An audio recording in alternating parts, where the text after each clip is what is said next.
আমরা কিভাবে বুঝবো যে আমাদের দন্তক্ষয় রোগ হচ্ছে? সুধী দর্শক মণ্ডলী, আমি ডক্টর অনুপম পোদ্দার।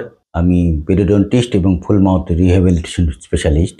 আমাদের কাছে দেখা যায় যে পেশেন্ট এসে বলে যে আমার খুব ঠান্ডা পানি ধরছে বা গরম পানি ধরছে বা ব্যথা হচ্ছে, তীব্র ব্যথা হচ্ছে। এই সমস্যাগুলো নিয়ে যখন আসে তাদের যখন বলা হয় যে আপনার চিকিৎসা এই অবস্থা, আপনি এই ট্রিটমেন্ট করতে হবে, জটিল প্রক্রিয়ায় চলে গেছে, জটিল হয়ে গেছে, তখন তারা বলে যে আমরা তো রেগুলার ব্রাশ করি, বা তাহলে আমাদের কেন এই সমস্যাগুলো হচ্ছে। আমি আসলে বলতে চাই বা তাদের আমি বলি, আপনাদের যে এই রোগ শুরু হয়েছে আপনার দন্তক্ষয় রোগ দিয়ে। এই দন্তক্ষয় রোগটা আপনি কিভাবে বুঝবেন? আমরা দন্তক্ষয় রোগটা প্রথম শুরু হয় এটা সাদা স্পট দিয়ে, দাঁতের উপরিভাগে সাদা স্পট দেখা যায়। এটা কিন্তু আমরা অনেকেই খেয়াল করি না, সাদা স্পটটা। বাট আমরা যখন দাঁত ব্রাশ করি তখন যদি একটু সম্পূর্ণভাবে আমরা দাঁত পর্যবেক্ষণ করি যে দাঁতে কোনো সাদা স্পট আছে কিনা, সেটা আমাদের জন্য একটা উত্তম ডায়াগনোসিস হতে পারে। তারপরে সেটা যখন আস্তে আস্তে বড় হতে থাকে, তখন আস্তে আস্তে তাতে ওই সাদা স্পটটা আস্তে আস্তে কনভার্ট হয়ে কালো হতে থাকে। কালো যখন হয় তখন এটা সেকেন্ড স্টেজ। ওই সময় কিন্তু আমাদের দাঁতে ব্যথা হয় না, শিশির করে না, কিছুই করে না।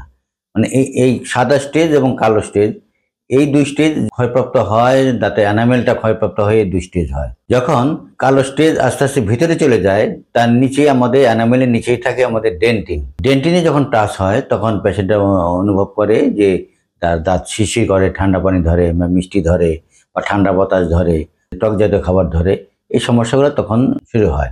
এরপরে তখন যদি পেশেন্ট গা না করে, তখন এইসব স্টেজে দেখা যায় সাধারণত তারা ব্যথার ওষুধ খেয়ে নিয়ে ব্যথা কমানোর চেষ্টা করে, কিন্তু ডাক্তারের কাছে যায় না। এরপরে শুরু হয় ব্যথার স্টেজ, যেটা বলি আমরা ডেন্টিন থেকে আমাদের ক্ষয়টা পাল্পে চলে যায়, মজ্জা চলে যায়, তখন তীব্র ব্যথা হয়। যে এমন ব্যথা হয় পেশেন্ট তখন সুইসাইডাল স্টেজে চলে যায়। তো আমরা ওই সময় আমাদের যে জিনিসটা করতে হয়, আমাদের দেখা যায় যে রুট ক্যানাল চিকিৎসাটা হলো যে দাঁতে যে মজ্জা থাকে বা দন্ত মজ্জা থাকে, যে মজ্জাটাকে ফেলে দিয়ে আমাদের আর্টিফিশিয়াল দন্ত মজ্জা লেগে দিতে হয়। তারপরে আমাদের ওটা ফিল আপ করে দিতে হয় দাঁতে গোড়া পর্যন্ত। এরপরে আমাদের একটা ক্যাপ করতে হয়। এক্ষেত্রে আমাদের চিকিৎসা খরচও বেড়ে যায় এবং সময়ও অনেক ক্ষেপণ হয়।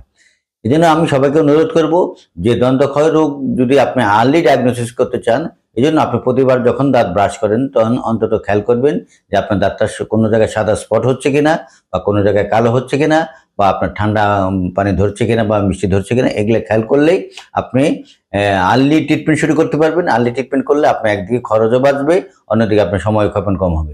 ধন্যবাদ।